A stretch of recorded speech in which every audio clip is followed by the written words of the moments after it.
Enoque, capítulo 25. Dali eu fui para o meio da terra, e vi um feliz e fértil lugar, o qual continha ramos espalhando-se continuamente das árvores que estavam plantadas nele. Ali eu vi uma santa montanha, e debaixo dela a água do lado de trás fluía em direção ao sul. Eu vi no oriente outra montanha tão alta quanto aquela, e entre elas havia um profundo, mas não largo vale. A água corria para a montanha, para o ocidente dela, e debaixo dela havia igualmente outra montanha. Lá havia um vale, mas não um vale largo, abaixo. E no meio deles havia outro profundo e seco vale em direção da extremidade da árvore. Todos esses vales, que eram profundos, mas não oblíquo, consistia de uma forte rocha, com a árvore que estava plantada nela. E eu maravilhei-me com a rocha e o vale, ficando extremamente surpreso. Capítulo 26. Então eu disse: o que significa esta terra abençoada e todas essas altas árvores, e o vale amaldiçoado entre elas? Então Uriel, um dos santos que estava comigo, respondeu: este vale é o amaldiçoado dos amaldiçoados para sempre. Aqui serão reunidos todos os que pronunciarem com suas bocas linguagem imprópria contra Elohim, e falarem rudes coisas da sua kevod, da sua glória. Aqui eles serão reunidos, aqui será seu território. Nos últimos dias, um exemplo de julgamento será feito, em retidão diante dos santos, enquanto aqueles que receberam misericórdia para sempre, todos os dias, abençoarão a Elohim, o eterno Elohim. E no período do julgamento, eles abençoarão a ele por sua misericórdia, com ele a distribuiu a eles. Então eu abençoei a Elohim, dirigindo-me a ele e fazendo menção como foi reconhecida a sua grandiosidade. Capítulo 27. Dali eu fui à direção do leste, para o meio da montanha, no deserto, no qual somente o nível da superfície eu percebi. Ele estava cheio de árvores, da semente aludida, e água jorrava sobre ela. Ali apareceu uma catarata composta de muitas cachoeiras, voltada tanto para o oriente quanto para o ocidente. Sobre um lado havia árvores, sobre o outro, água e orvalho. Capítulo 28. Então fui para outro lugar, no deserto, em direção a leste daquela montanha da qual eu havia me aproximado. E ali eu vi árvores escolhidas, particularmente aquelas que produzem o cheiro doce opiato, incenso e mirra, e árvores diferentes umas das outras. E sobre elas havia a elevação da montanha ocidental a não grande distância. Capítulo 29.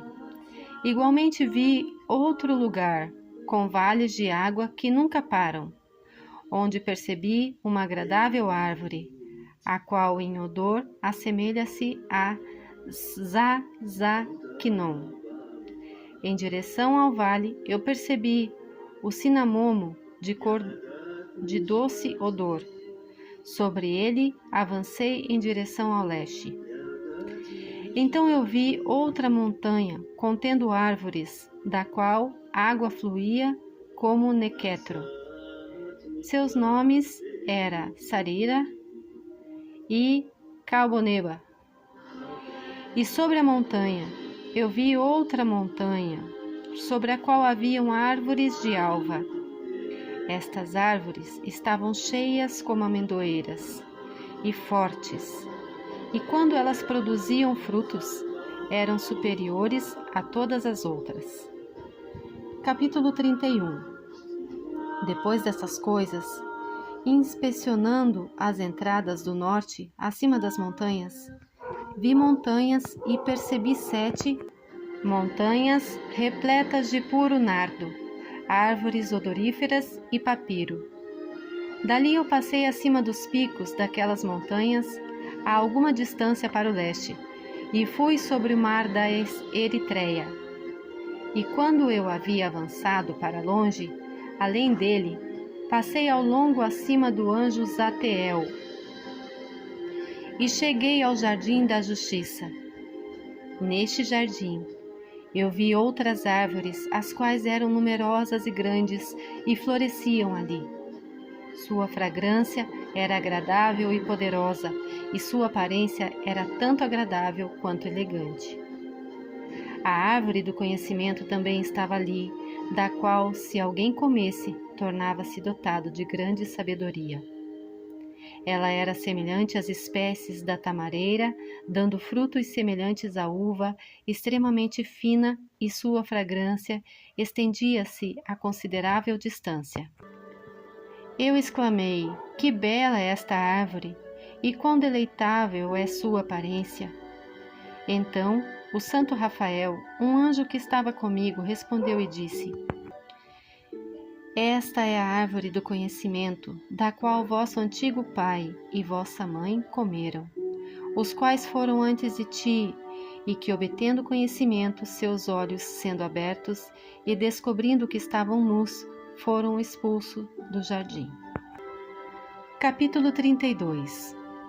Dali eu fui na direção das extremidades da terra, onde vi grandes feras, diferentes umas das outras, e pássaros variados em suas aparências e formas, bem como com notas de diferentes sons. Para a direita destas feras, eu percebi as extremidades da terra, onde os céus cessam. Os portões do céu estavam abertos e vi as estrelas celestiais vindo. Eu as enumerei enquanto elas procediam do portão, e as escrevi todas, enquanto elas saíam uma por uma, de acordo com o seu número. Eu escrevi seus nomes completamente, seus tempos e estações, enquanto o anjo Uriel, que estava comigo, mostravam-nas a mim. Ele as mostrou todas a mim, e escrevi uma conta delas. Ele também escreveu para mim seus nomes, seus regulamentos e suas operações. Capítulo 33. Dali eu avancei em direção ao norte, para as extremidades da terra, e ali vi grande e gloriosa maravilha das extremidades de toda a terra. Vi ali portões celestiais abertos para o céu, 3 dos quais distintamente separados. Os ventos do norte procediam deles, soprando frio, granizo, geada, neve, orvalho e chuva. De um dos portões eles sopravam suavemente, mas quando eles sopravam dos 2 outros portões, ele era violento e forte. Eles sopravam sobre a terra fortemente. Capítulo 34. Dali eu fui para as extremidades do mundo, para o oeste.